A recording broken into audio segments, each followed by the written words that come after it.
मिथिला हम मुनि झा आइ एकटा छठी मैया के गीत सुनाबै छी तऽ सुनू और नीक लागत तऽ कनि लाइक कमेंट कऽ देबै। पहिले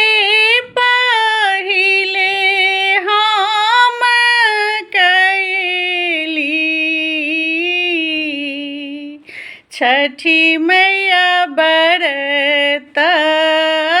तोहार, छठी मैया बरत तोहार, करिहा क्षमा छठी मैया, भूल चूकी गलती हमार, भूल चूकी गलती हमार, गोदी के बालकी बाके दीहा, छठी मैया ममता दुलार, छठी मैया ममता दुलार, गोदी के बालकी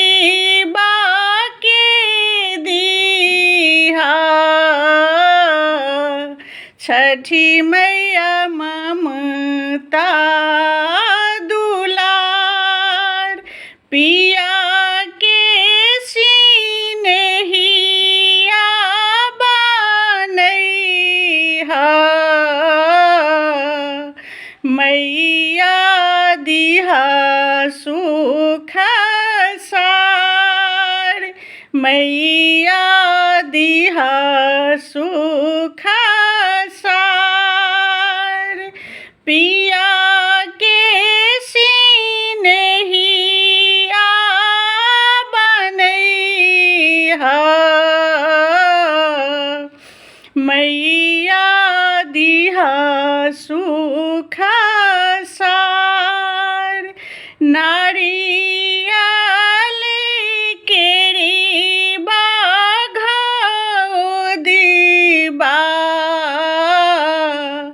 साजल नदिया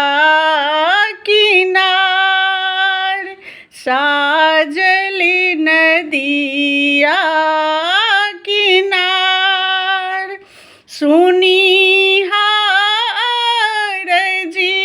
छठी मैया, बढ़ कुल परिवार,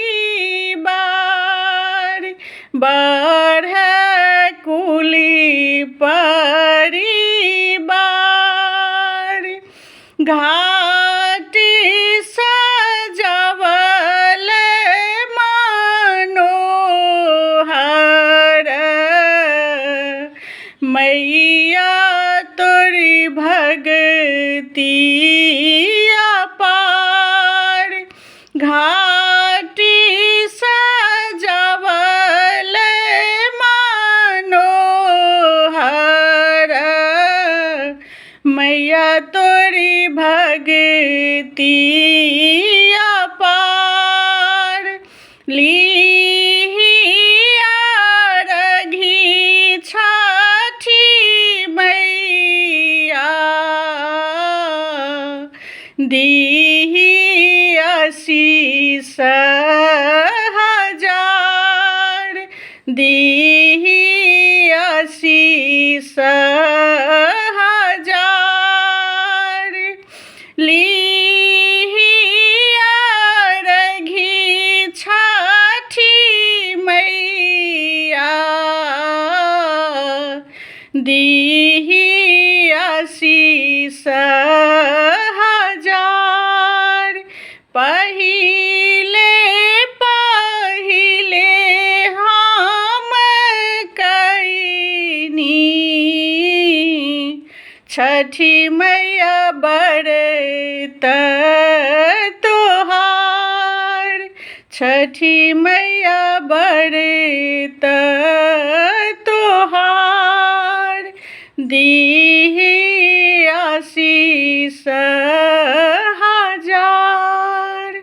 जय मिथिला। हम मुनि झा। नीक लागत तऽ कनि लाइक कमेंट कऽ देबै।